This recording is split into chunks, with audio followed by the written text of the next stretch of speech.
Hello everyone. स्वागत है आपका हमारी आज की इस वीडियो में। ये वीडियो हमने जो public sector banks of India series start की है, इस सीरीज की तीसरी वीडियो होने जा रही है।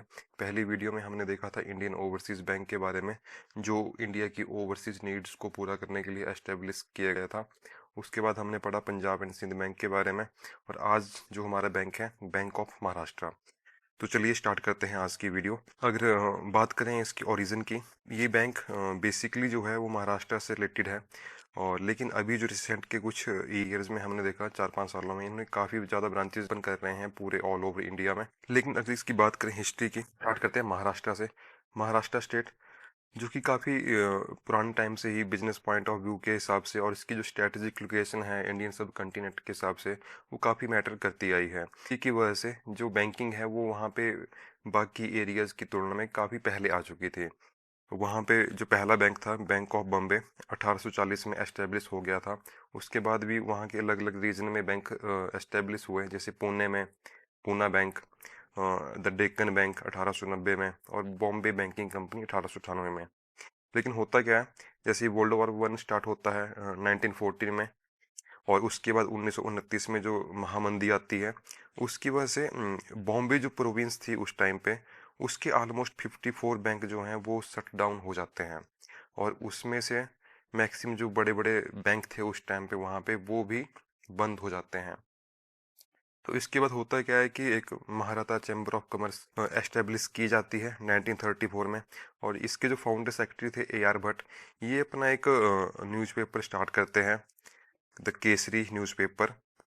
और जो मेन इस न्यूज़पेपर का स्टार्ट करने का जो इनका होता है मोटिव, कि comprehensive review of banking services available in the region, कि बॉम्बे जो रीजन था, बॉम्बे प्रोविंस थी, कि वहाँ पे जो बैंकिंग सर्विसेज की जो अवेलेबिलिटी थी उसके ऊपर। तो इसी न्यूज़पेपर में उनके एक फ्रेंड थे, श्री वीपी वर्दे, उन्होंने एक आर्टिकल लिखा कि necessity of A separate bank for Maharashtra, Maharashtra के लिए एक अलग से बैंक बनाया जाए।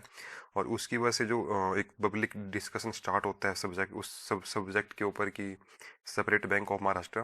तो बिजनेस कम्युनिटी जो थी महाराष्ट्र की, उससे अर्ज किया जाता है कि कि इस तरह के एफर्ट एक अलग बैंक ओपन करने के लिए कुछ किया जाए। और तो उसी के लिए एक एमसीसी एक कमेटी फॉर्म करते हैं, जिसमें वी जी खले, डी की साथे, एन जी पवार और जी डी आफ्टे और ए आर भट्ट जैसे लोग होते हैं।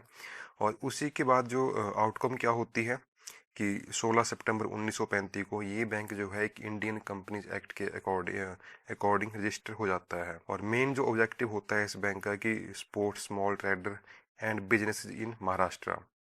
मतलब महाराष्ट्र जो स्टेट है, महाराष्ट्र जो उस टाइम पे प्रोविंस था, उसकी नीड्स को ध्यान में रखने के लिए ये बैंक स्पेशली एस्टेब्लिश किया गया। 61 में बैंक ऑफ महाराष्ट्र में 3 स्मॉलर बैंक्स मर्ज किए गए, जैसे bank of Konkan, bank of Nagpur और भारत इंडस्ट्रियल बैंक इन पूना। 1969 में बैंक ऑफ महाराष्ट्र जब फर्स्ट वेव ऑफ नेशनलाइजेशन आई थी, उसमें ये भी नेशनलाइज्ड।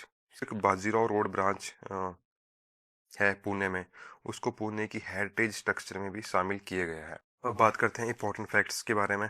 पहले हम देख लेते हैं ब्रांचेज हैं वो ऑलमोस्ट 40% ब्रांचें इनकी महाराष्ट्र में ही हैं। इनकी टोटल ब्रांचें हैं 2606, उसमें से 1153 ब्रांचें इनकी अकेले महाराष्ट्र में हैं। और उसके बाद जो इनकी ब्रांचेज हैं मध्य प्रदेश में भी ठीक हैं, और उत्तर प्रदेश में भी थोड़ी ज़्यादा ब्रांचें हैं इनकी, और गुजरात में हैं।